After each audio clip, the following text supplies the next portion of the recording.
Kaixo eta ongietorriak Aiaraldea Hedabidearen Udari Klik saiora.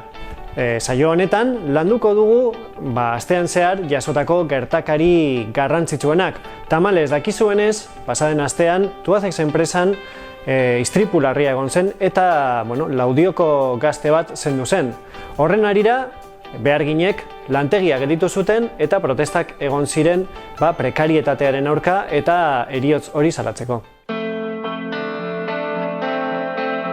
Ehunka lagun mobilizatu ziren iragan astean Tubacexen lan egiten zegoen gaztearen heriotza zela eta.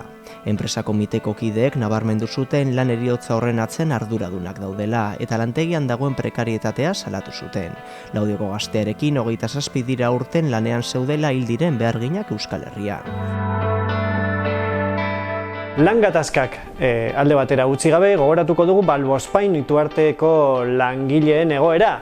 Hilabete batez egon dira greban eta azkenean akordioa lortu dute zuzendaritzarekin. Berez, enpresak zor handiak zituen, besteak beste bankuekin, eta horietako batek azaldu du prest dagoela bere gain enpresaren karga ekonomikoa hartzeko. Hori bai, prozesu hori guztia luzatu daiteke 4 hilabetez. Honekin jarraitzeko, lan gatazkekin jarraitzeko alegia, gogoratuko dugu berriak supermerkatuetan ere bertan bera utzi dituztela mobilizazioak langileek, ze akordioa lortu dute zuzendaritzarekin besteak beste urtero 5 larun bat libre izateko eta zubi bat ere libre izateko langile guztiek.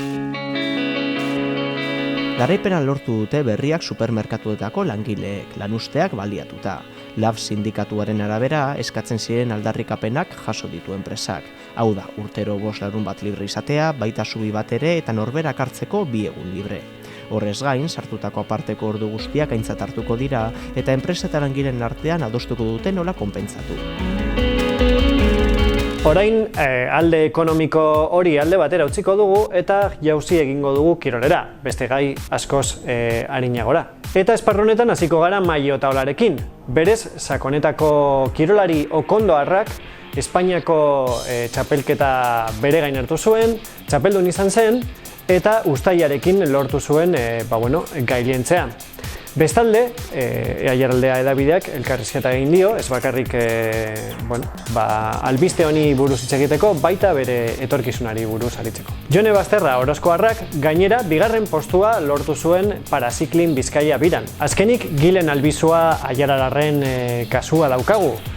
Naiz eta 14 urte izan bakarrik, munduko motocross txapelketara joko du asteburuan, Italiara, hain zuzen, eta berez, proba horretan partatuko duen lehenengo euskalduna izango da. Eta orain, hurrengo egunetan agendan izango ditugun hitzordu nagusienak landuko ditugu.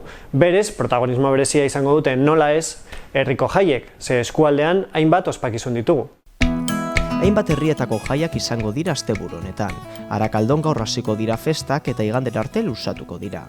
Umeentzako ekintzak, kontzertuak, herri baskaria eta beste bat jarduera egongo dira.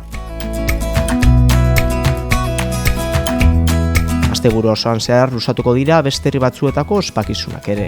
Tertangan gaur ostirala egongo da parranda egiteko beta, tximeleta erromeriarekin. Salmantonen aldiz, bihar larunbata jaurtiko dute lehen zuziria eguerdiko 12etan, eta herri baskaria egingo dute gero. Igandean aldiz, Basakoetzeko ohiko erromeria egingo dute Arrankudiagan. Beste hainbat ekintza ere egongo dira asteburuan, ekitaldi guztien gaineko informazioa aiaraldea.eus atariko agendan topatu daiteke.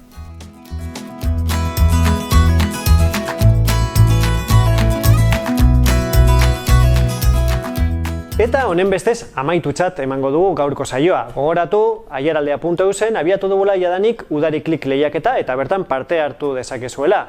Nola ez ahaztu, astean zehar gertatzen diren gauza gehienak, albiste guztiak ditugula gure atarian ikusgai, orduan bizizatu ezazue. Eta besterik gabe, aste hona izan, ondo pasa asteburuan, eta orain, utziko zaituztegu Udari Klik lehiaketan jasotako zenbait argazkiekin.